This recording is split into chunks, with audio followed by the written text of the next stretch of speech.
1986 മധ്യപ്രദേശിലെ ഒരു local railway സ്റ്റേഷനിൽ ഷേരു എന്ന 5 വയസ്സുകാരനും അവന്റെ സഹോദരനും കൂടി റെയിൽവേ പ്ലാറ്റ്ഫോമിൽ കിടന്നുറങ്ങുകയായിരുന്നു. വളരെ പാവപ്പെട്ട കുടുംബത്തിലെ അംഗങ്ങളായതുകൊണ്ട് തന്നെ ഷേരുവിന്റെ സഹോദരൻ രാത്രികാലങ്ങളിൽ റെയിൽവേ സ്റ്റേഷനിലെ അല്ലറ ചില്ലറ പണികൾ ചെയ്ത് കാശുണ്ടാക്കി രാവിലെ അവർ ഒരുമിച്ച് വീട്ടിലേക്ക് തിരിച്ചു പോകും.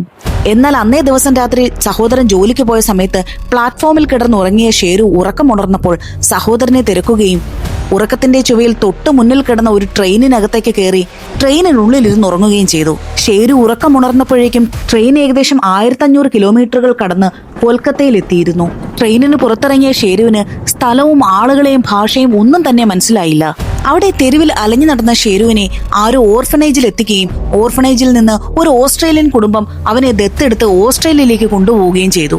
എന്നാൽ പ്രായപൂർത്തിയായ കാലം മുതൽ തന്നെ ഷേരു തന്റെ മനസ്സിൽ കിടക്കുന്ന കൊച്ചു വീടും പരിസരവും ഗൂഗിൾ എർത്ത് വഴി ഓസ്ട്രേലിയയിൽ ഇരുന്ന് സെർച്ച് ചെയ്യാൻ തുടങ്ങിയിരുന്നു. അങ്ങനെ അവന്റെ നിരന്തരമായ പരിശ്രമത്തിനൊടുവിൽ ഏകദേശം 25 വർഷങ്ങൾക്ക് ശേഷം ഷേരു ഗൂഗിൾ എർത്ത് വഴി തന്റെ സ്ഥലം ഐഡന്റിഫൈ ചെയ്യുകയും നാട്ടിലേക്കെത്തി ഒരു അയൽവാസിയുടെ സഹായത്തോടുകൂടി അവന്റെ അമ്മയെ കണ്ടുപിടിക്കുകയും ചെയ്തു.